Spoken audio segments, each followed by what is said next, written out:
I've been metalsmithing since 2005 and teaching for a decade, and today I'm so excited to walk you through creating a split-shank sterling silver ring from scratch.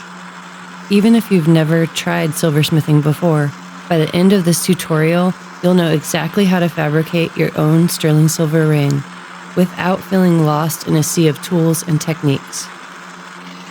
Metalsmithing can feel overwhelming, but I'll break it down step by step, sharing the essential tools and pro tips to help you work smarter, not harder.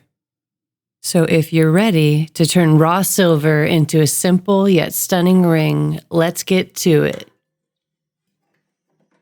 If you would like to see a list of all the tools I'm using in this video, check out the show notes below. Look in part 1 for these particular tools. I like to use optivisors for magnification when sawing metal to help ensure that I do it precisely, especially when sawing double half-round wire.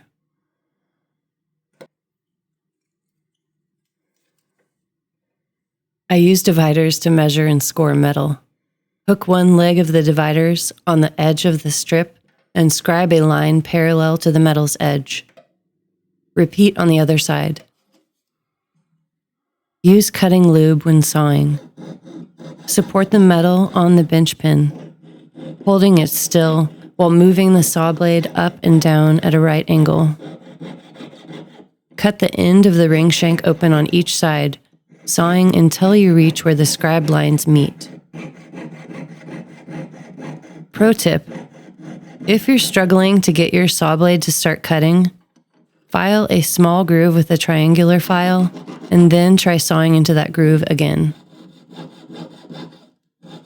Remember to breathe when piercing metal, as it requires so much focus, so it's easy to forget and hold your breath. Notice the even cuts along the ends of the double half-round wire.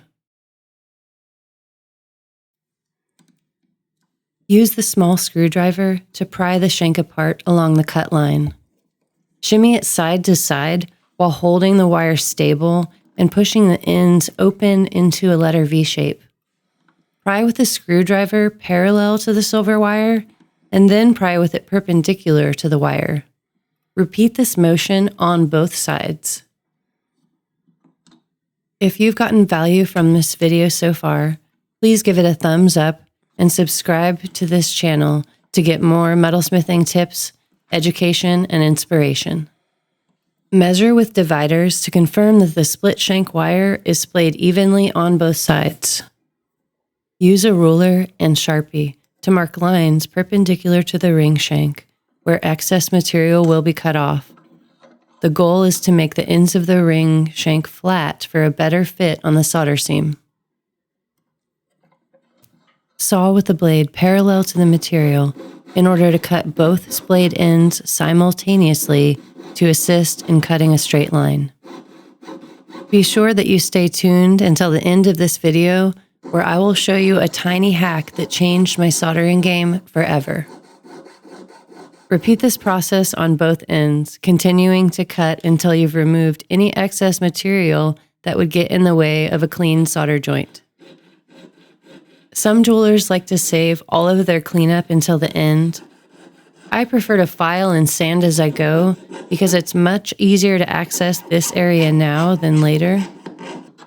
Use a large triangular file to smooth out the rough edges left from sawing and prying the ring shank open. First, file and smooth the V-shaped section.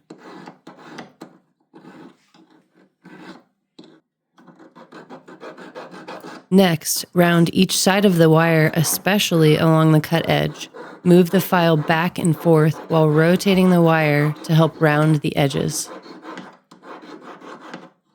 To prepare the ring for soldering, sand the ends flat on 100 grit sandpaper. Hold the wire shank firmly and perpendicular to the sandpaper. This ensures a tight fit on the seam later when forming. Pro tip number 2. Use adhesive back sandpaper stuck to plexiglass for a portable sanding station. Look for an even sheen of a reflected light on the ends of the ring shank. If the sheen is uneven, the sanding angle is inconsistent. This will result in a gap in the solder joint. On to one of my favorite parts of metalsmithing, working with fire. It's time to anneal the metal to make it malleable for forming. Light the torch, point the flame straight down, and hover above the sterling silver, heating it evenly. The Sharpie mark disappears when annealing begins, so I usually keep it heating the metal for about 10 seconds after the Sharpie burns off. Quench the metal in water. Place it in the pickle to remove oxidation from the flame. Neutralize, clean, and dry the metal. It's finally time to begin forming the ring. I anchor the ring mandrel into the hole in my jeweler's bench. Lay the ring shank across the mandrel, holding the shank diagonal so there's a bit of airspace between the silver strip and the mandrel. Hold the shank firmly while hammering the end of it against the mandrel, closing that air gap. Keep forming until the ring looks like a candy cane shape. Once the shape is achieved, slide the ring up the wide end of the mandrel for support and tap the end of the ring shank inward into a round shape. Place the forming pliers with the round end inside the ring and the flat end on the outside. Hold the ring firmly in one hand and the pliers in another while pushing the wire towards the pliers. Create resistance and stability with the hand that holds the pliers. Keep trying to close the gap by moving the wire toward the pliers.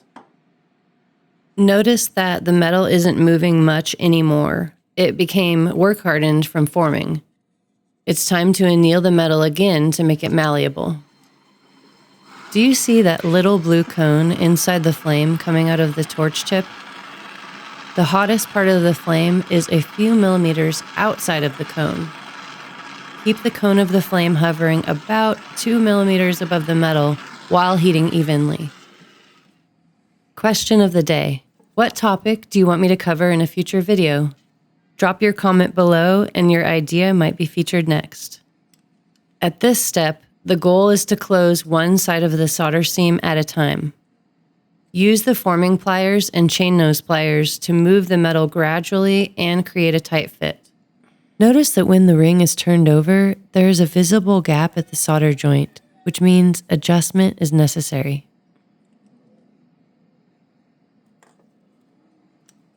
With pliers, push the two sides of the seam outward and then inward to shift the metal and close the gap. Turn the ring at multiple angles and verify that everything looks aligned from each angle. Now that it's nearly seamless, it's time to solder.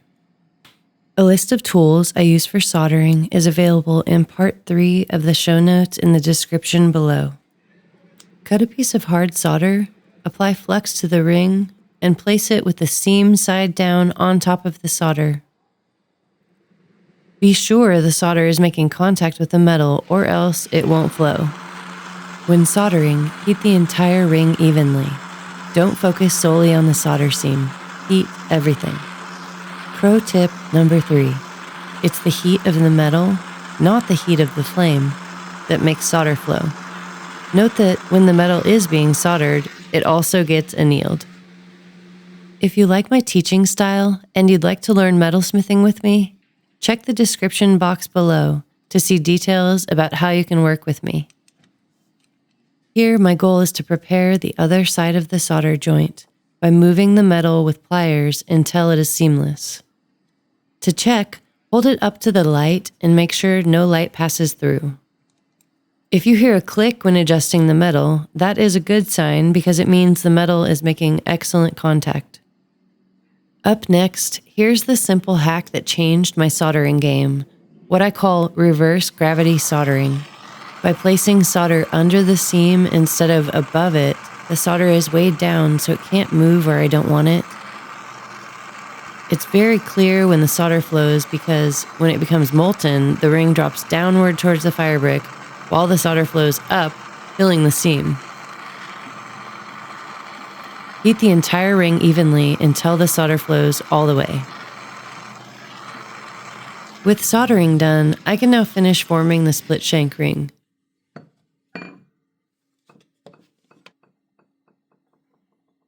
I always inspect solder joints after soldering to make sure they are filled. Slide the ring as far as it goes down the mandrel until it feels like it's gripping. Rest the ring mandrel against the bench. While hammering with a rawhide mallet, rotate the mandrel counterclockwise, tapping consistently across the ring surface to round it out. Because the ring mandrel is tapered, it's crucial to form the ring evenly on both sides so the sizing does not become uneven. I use my thumbnail as a reference marker to indicate what size the ring is in all areas, stretching it out where necessary.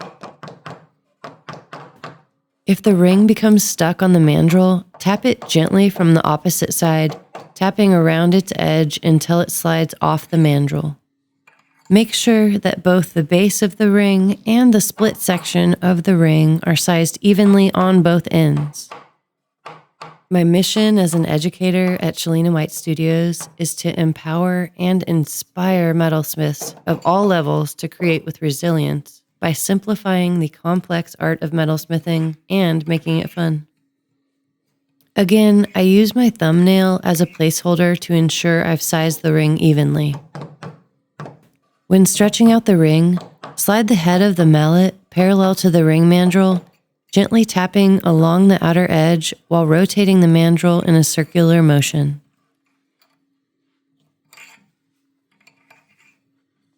Now that the ring sizing is even, I look over it to ensure it is graceful and round with no flat spots.